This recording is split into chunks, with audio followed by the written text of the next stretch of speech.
Pourquoi avez-vous quitté ce pays, le Burkina Faso? Je l'ai quitté contre mon gré. J'en ai été expulsée le 1er avril 2023 Pourquoi? à la suite d'une enquête qui était parue dans Libération. Une enquête sur laquelle on avait travaillé. On était 4 confrères de Libération à l'époque à nous être emparés d'une vidéo qui avait circulé sur les réseaux sociaux, qui avait même été partagée par des partisans d'Ibrahim Traoré. C'était une vidéo assez macabre dans laquelle on voyait des corps, 7 corps d'adolescents gisant au sol, vraisemblablement morts. Et les auteurs qui filmaient la vidéo se gargarisaient de ces décès. Il nous semblait que c'était des hommes en tenue. On avait un soupçon selon lequel il s'agirait de militaires. On a voulu chercher à en savoir un peu plus et on a pu établir qu'effectivement c'est une vidéo qui avait été tournée dans une caserne à Waïgouya, c'est-à-dire au nord, la grande ville du nord de la région du nord, donc au nord de Ouagadougou. Et surtout, on s'est employé à resituer le contexte. Donc c'est effectivement cet adolescent qui avait été vraisemblablement tué par ces militaires qui s'en vantaient. Et dans un contexte, 2 jours après, il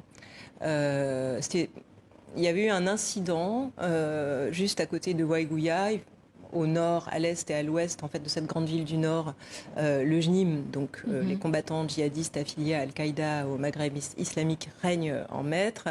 Et il y avait eu un accrochage entre ces combattants du JNIM et les VDP, qui sont les auxiliaires civils de l'armée.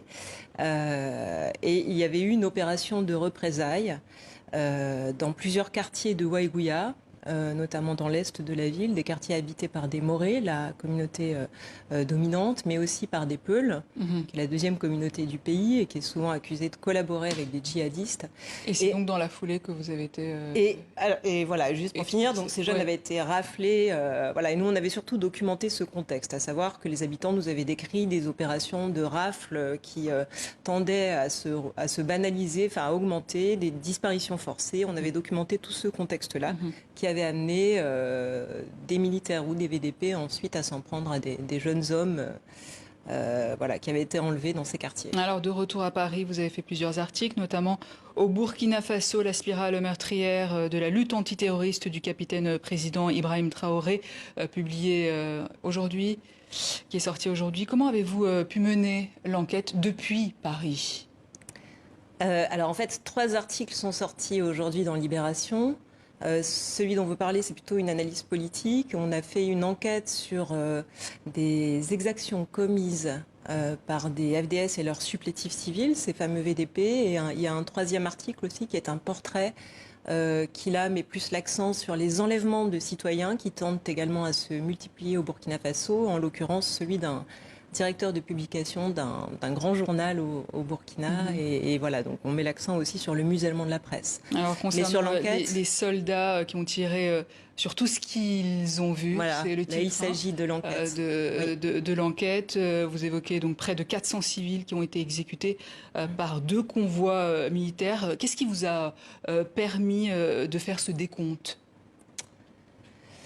Ce décompte, on l'a fait. Alors, donc, il s'agit de 2 convois de ravitaillement dans 2 zones différentes du Burkina Faso. L'un qui allait ravitailler une ville, une localité plutôt, un petit village qui n'avait pas été ravitaillé depuis au moins 5 ans dans l'est du pays, et un autre qui était dans la région du Sahel, donc au nord-est. Et on a essayé de faire le décompte des localités sur les passages du convoi dans lesquels il y avait eu des exactions commises par ces militaires et VDP qui escortent donc ces très longs convois de commerçants qui vont ravitailler les localités. Et on est arrivé entre les 2 convois, dans le nord-est et dans l'est, à une 15aine de localités dans lesquelles des exactions avaient été commises. Et à partir de cette 15aine de localités, on a essayé de dresser un bilan du nombre de victimes. Et c'est comme ça qu'on arrive à ce chiffre de près de 400 personnes tuées. Alors, autre article, vous en parliez, c'est l'enlèvement du journaliste Atiana Serge Oulon, un symbole de la presse burkinabé. Ah oui, bien sûr, c'est le directeur de publication du journal L'Événement, qui est un journal très connu, pas seulement au Burkina, mais aussi dans toute l'Afrique de l'Ouest, puisque c'est le journal qui est l'héritier de l'Indépendant de Norbert Zongo, ce fameux journaliste d'investigation assassiné en 1998 sous le régime de Blaise Compaoré. Donc après son assassinat, des journalistes et des universitaires se sont mobilisés pour faire vivre cet héritage de la presse indépendante, du journalisme d'investigation. C'est devenu l'événement. Serge Houlon en avait pris les manettes, on le voit, voilà, son regard déterminé. On avait pris les manettes en 2019. Alors, c'est pas le seul journal qui faisait de l'investigation, hein. On peut citer Le Reporter, Courrier confidentiel, mais c'est un journal qui a maintenu le cap malgré toutes les pressions qui se sont fait sentir sur les médias depuis l'arrivée au pouvoir d'Ibrahim Traoré. C'est-à-dire que très vite après son pouvoir, les médias ont commencé, enfin de nombreux journalistes, patrons de presse, chroniqueurs ont commencé à subir des menaces,